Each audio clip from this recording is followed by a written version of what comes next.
Hi மக்களே, good morning, வணக்கம். வாங்க வீடியோக்குள்ளே போகலாம். இன்றைக்கி சமையல் புளி கொதிக்க வச்சுட்டுருக்கிறேன். இந்த பாருங்க, வெங்காயம் ஒரு மூட்டை எடுத்துருக்கிறேன். 50 கிலோ வெங்காயம் எடுத்துருக்குறேங்க. கடையில் வச்சுருக்கிறேன். இல்லை, நேற்று 50 கிலோ வெங்காயம், 10 கிலோ 9 கிலோவுக்கு 8.5 கிலோவுக்கு மேலாவே பூண்டு பாருங்கள். நல்லா இந்த சைஸ் தான் எல்லாமே பாருங்கள். இந்த சைஸ் பூண்டு தான் 8.5 கிலோ பக்கம், 8.5 கிலோவுக்கு மேலே இருக்குது. 9 கிலோ இருக்கும். அந்த தம்பி 8.5 கிலோ கணக்கு போட்டாங்க பூண்டு. இது ஒரு 3 கிலோவுக்கு மேலே இருக்குங்க. உரித்து வச்சுருக்கிறேன். இதுக்கும் பூண்டுக்கு இப்போதைக்கு இந்த வெங்காயத்துக்கு 3 கிலோ வெங்காயம் இருக்கும். 3 கிலோவுக்கு மேலே தான் இருக்கும். நான் உரித்து எடுத்து வச்சுருக்கிறேன். இந்த வெங்காயத்துக்கும் இந்த புளி கொதிக்க வச்சுருக்கிறேன். 1/2 கிலோ புளி பக்கம் இருக்குது. நல்லா இதில் மீதியான எடுத்து வச்சுருவேன். ஏன்னா தேவைக்கு மட்டும்தான். இதுக்கு புளி அதிகமாக கொஞ்சம் இனிப்பு இருக்கும். அதனால் புளிப்பு தன்மையும் கொடுக்கணுன்றதுக்கோசரம் எடுத்து வச்சுருக்கிறேன். சுடு தண்ணி கொதிச்சதுக்கப்புறமா புளியை எடுத்து போட்டு மறுபடியும் கொதிச்சுட்டு இருக்குது. அதை நம்ம அந்த சுடு தண்ணியில் போட்டாவே போகிறோம்.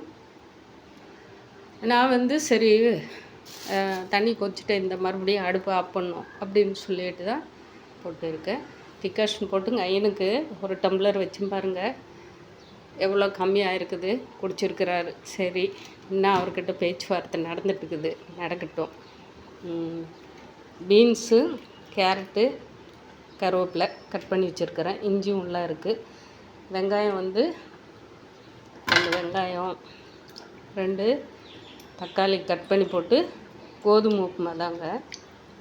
நேற்றுக்கு சாம்பார் இருக்குது. சுரக்காயும் கத்திரிக்காயும் போட்டு பருப்பு போட்டு வச்சேன், அது இருக்குது. கொஞ்சம் சட்னி போட்டுக்கலாம், இது உப்புமா செஞ்சுக்கலாம் அப்படின்னு சொல்லிட்டு காய் நிறைய போட்டு செஞ்சிடலான்னு சொல்லிட்டு ஐடியா பண்ணிட்டு இருக்கேன். மாவு இருக்குங்க. எதுக்கும் ஒரு பாக்கெட் வாங்கிட்டு வந்தேன். சரி, வேலை இருக்கும்போது நம்ம கொஞ்சம் வெங்காயமெல்லாம் உரிக்கணும் இல்லைங்களா. நேற்று வரல, கொஞ்சம் அவங்க ஒருத்தர் லீவில் போயிட்டாங்க. ஒரு அக்கா, இன்னொரு அக்கா அரிசி எடுக்கணும்னு போயிட்டாங்க. அதனால் நம்ம ஒண்டியாக அவ்வளோ தைக்கிற வேலையும் இருந்தால முடியல. ஒரு 3 பேர் இருந்தாங்களான்னா ஒரே நாளில் உரித்து கொடுத்துருவாங்க. பூண்டும் அதுவும் நம்ம ஊறுகாய் போடுறதுக்கும் வடகம் போடுறதுக்கும் ரெடி பண்ணிக்கலாம், செஞ்சிடலாம் அப்படின்னு சொல்லிட்டு இங்கே போயிட்டு சவப்பேட்டில் தான் எடுத்துகிட்டு வந்தேன். இன்றைக்கு வேலை இருக்கிறதுனால உப்புமா செஞ்சிடலாம் அப்படின்னு சொல்லிட்டு விட்டேங்க. ஏன்னா 2-3 நாளும் வீடியோ எடுக்கலை. நம்ம இப்போ இன்றைக்கி வீடியோ எடுத்துடலாம்னு சொல்லிட்டு தான் சரி. காலையிலே ஒவ்வொன்றும் நம்ம செஞ்சுட்டு இருக்கும்போதே எடுக்க முடியாது. இன்றைக்கி என்ன வேலை செய்கிறோம்ல அதை நம்ம எடுத்துடலாம் அப்படின்னு சொல்லிட்டு புளி, ஏன்னா நம்ம இன்னும் புளியை கொதிக்க வச்சு நான் எடுத்து வச்சுருக்கிறத தான் காட்டியிருக்கிறேன். இந்த மாதிரி தான் நம்ம தண்ணியில் போட்டு, ஏன்னா நல்லா கொதிச்சதுக்கப்புறமா எடுத்து வச்சுட்டோம்லான்னா நமக்கு சரியாக போவாங்க. இன்னொன்று, அங்கே பழம் இருக்கு இல்லைங்களா, அதுக்கு அடியில் இருக்கிற பாத்திரத்தில் மாங்காய் ஒரு 4 கிலோ 3.5 கிலோ மாங்காய் ஆகும். அதை கட் பண்ணி கழுவி நல்லா காட்டன் போட்டு துடைச்சிட்டு கட் பண்ணி வெளியே நேற்று ஃபுல்லாக வெயிலில் சும்மாவே காய போட்டு விட்டு போயிட்டேன். இப்போ காலையில் எழுந்திரிச்சோடனே என்ன பண்ணேன், அதில் உப்பு, நம்ம ஆட்டி வச்சுருக்கிற மிளகாத்தூளும் போட்டு நல்லா புரட்டி வச்சுட்டேன். அது நல்லா ஊறினதுக்கப்புறம் எடுத்து, அது வத்தல் தாங்க, எடுத்து காய போட்டு வச்சுக்கலாம். அதுக்கோசரம் தான் அதை அப்படி வச்சுருக்கிறேன். இன்றைக்கு உப்புமா தாங்க, வேறு எதுவும் எக்ஸ்ட்ரா செய்யலை. உப்புமா, சாதம் இருக்குது. தயிர் போட்டு மத்தியானத்துக்கு எடுத்துகிட்டு போயிடலாம். இன்றைக்கி காய் நிறைய எடுத்துக்கணுமேன்றதுக்கோசரம் தான் இதை எடுத்து வச்சுருக்கிறேன். மீறி போனால் ஒரு 150 ரவை போடுவேன்.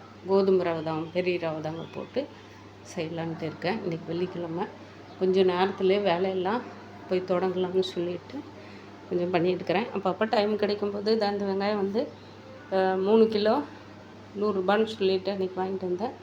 அப்புறம் இஞ்சி வாங்கிட்டு வந்துக்கிறேங்க, சொல்ல மறந்துட்டேன். இஞ்சி வாங்கிட்டு வந்துக்கிறேன்.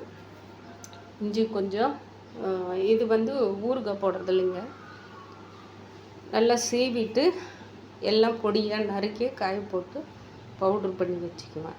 ஏன்னா இது நம்ம தேவையாக இருக்கிற அளவு கடையிலையும் வச்சிடலாம், நம்ம வீட்டுக்கும் யூஸ் ஆகும்னு சொல்லிட்டு தான் இவ்வளோ பூண்டு வாங்கிட்டு வந்துக்கிறேன்.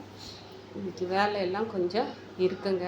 மறுபடியும் எண்ணெய் வேறு தேங்காய் எண்ணெய் வந்துடும், அதுவும் ரெடி பண்ணணும். எல்லாம் நிறைய வேலை இருக்குது மக்களே. பாய், கோச்சிக்காதீங்க. கொஞ்சம் வேலை போயிட்டு இருக்கிறதுனால தான் என்னால் வீடியோ எடுக்க முடியல. நம்ம வேலையெல்லாம் முடிச்சுட்டு அப்புறமா எடுக்கிறேன். ஒவ்வொரு வேலையும் தொடங்கும் போது சின்ன சின்னதாக சிம்பிளாக எடுக்கும்போது பார்த்துக்கோங்க. பாய்.